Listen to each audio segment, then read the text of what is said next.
I was diagnosed with multiple breast cysts, both breast yon nung 2005. At first, hindi ko naman alam na meron akong ganun eh. Meron akong bukol. Tapos, nung naramdaman ko na lang siya, kasi meron akong hormonal imbalance, naramdaman ko na lang na hindi na ako makaligo, na yung tabo yung gamit ko. Hindi ko na siya mabuhat, nahihirapan na ako magsuklay. Tapos nung nagbaback pain na ako, meron na akong pain sa ganito, pero hindi ko pinapansin.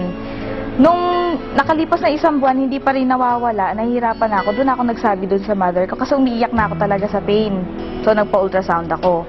Na-find out doon sa first ultrasound ko na maliit lang yung bukol. Pero nagtataka yung mga doktor kung bakit daw nagpe-pain ako, ang liit-liit lang ng bukol.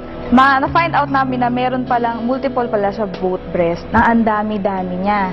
Tapos nakita ko na nagkapa ako, na talagang malaki na siya. Matigas, hindi nagmo-move yung bukol. So doon ako nag-isip. Tapos nakakapa ako ng 3 lymph nodes sa may kilikili ko. No, nung napag-isip-isip ko, nag-research ako ngayon. Sabi ko, bakit ganito? Yung nafe-feel ko, sabi ko, hindi nakatulad nung dati na mas lumala yung pain eh. Hindi ko na siya matiis. Nagpatingin ako ulit do sa doktor. Sabi niya, nasa stage 1 to, sabi niya ganyan. So advice nila ipa-biopsy ko para malaman nila kung yung talagang bukol na yon, yun lang talaga siya, kung iisa lang talaga siya. Tapos yung mga ibang bukol sa kabila na breast ko, kung malignant na rin. Sabi ko, natatakot ako. Siyempre, nag-work din ako sa hospital before. Sabi ko, ayoko magpa-biopsy. Tapos may pinatingnan na naman ako another doctor. Sabi niya naman nga, stage 1 daw talaga yun. Kasi nakita na nila yung itsura. So, doon ako naniwala. Hindi na ako nagpa-undergo ng biopsy. Binigay na nila ako ng medication. Sabi ko, hindi ko na-feel na yung medication na binigay nila sa akin, nagtitake effect. Nagpunta ako sa herbalist, binigyan niya ako ng mga products ng herbal, tapos yung nag-undergo ko ng 1 year na puro vegetarian diet lang. So, binago ko yung lifestyle ko. Nakaigi naman yun sa akin, pero hindi pa rin lumiliit yung bukol.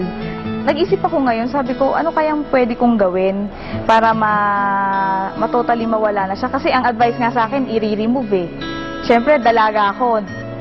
Nakakaano naman yun, wala kang breast, kadalaga mong tao, di ba? Yun, frustrating sa, nakaka-depress, nakaka-frustrate. So, nung dumating sa time na nag-research na ako, nag-internet ako kung ano bang pwede kong kainin. So, ang dami ko nakita. Nandun yung mga gulay, mga fruits na ina-advise nga doon sa mga may mga breast cancer na yun ang talagang dapat nakainin. So sabi ko, hindi ko naman alam kung saan makakabili lahat nito. Yung broccoli, meron dito, di ba? Yung mga ibang fruits na nandoon sa internet, available dito pero hindi lahat meron. Doon ako nag-isip, sabi ko, paano ko makakain to lahat? At saka mahal-mahal niya.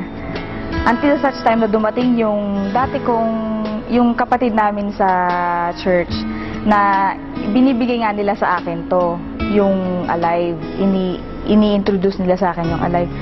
Nung una, skeptic talaga ako. Tapos nung pinakita nila sa akin yung pinaka-literature, doon ako nagulat. Kasi lahat nung ni-research ko sa internet na dapat nakainin, nandoon lahat. Eksaktong-eksakto. Kaya sabi ko, wow, sabi kong ganyan, grabe naman to, sabi kong ganyan. Kung gano'n, hindi na ako maghahanap ng kakainin ko, pwedeng ito na, sabi kong ganyan. Nung coffee pa lang yung pinasubok nila sa akin, talagang sobrang sumakit, no? Nag-take ako ng coffee, di ba yung coffee natin meron ngang Alive? Talagang sobrang sakit niya. Napakapit nga ako sa sa wall, tapos pinagtatawanan nila ako kasi nga, sabi niyang ganyan, yan pa lang ang tinitake mo, nagpe-pain ka na. Sabi niya, ibig sabihin yan, reaction. Which is alam ko naman dahil hindi na bago sa akin yung herbal. Nung nag-take na ako ng capsule, doon ko naramdaman na nakakaginhawa, nakakaigi. Hanggang sa nakapag 1 month ako, na-gradual yung pag-inom ko, hindi naman bigla. Kasi doon sa isang capsule pa lang na-feel ko na na merong may reaction ako naramdaman. Pero hindi ko isininto kasi naniniwala ako na makakatulong talaga sa akin ng malaki. Hanggang sa nag-isang buwan, nagsabi ako doon sa mama ko, sabi ko, maganda ma, sabi kong ganyan kasi nalelesen yung pain, pati yung back pain ko sa likod, nawawala, sabi kong ganyan. Tinuloy-tuloy ko hanggang sa nagpatingin ako, tapos kinapa ko siya ulit. Yung bukol, maliit na lang. For 2 months yun. Kasi na 9 capsules na ako eh. So, hanggang ngayon, continuous pa rin, tuloy-tuloy yung medication ko. Hindi ko tinitigilan yung Alive. So, ngayon, maliit na lang siya. Maliit na lang. Tuloy-tuloy pa rin yung medication ko para totally ma-dissolve na yung bukol. Malaki po ang naitulong ng Alive. Sobra.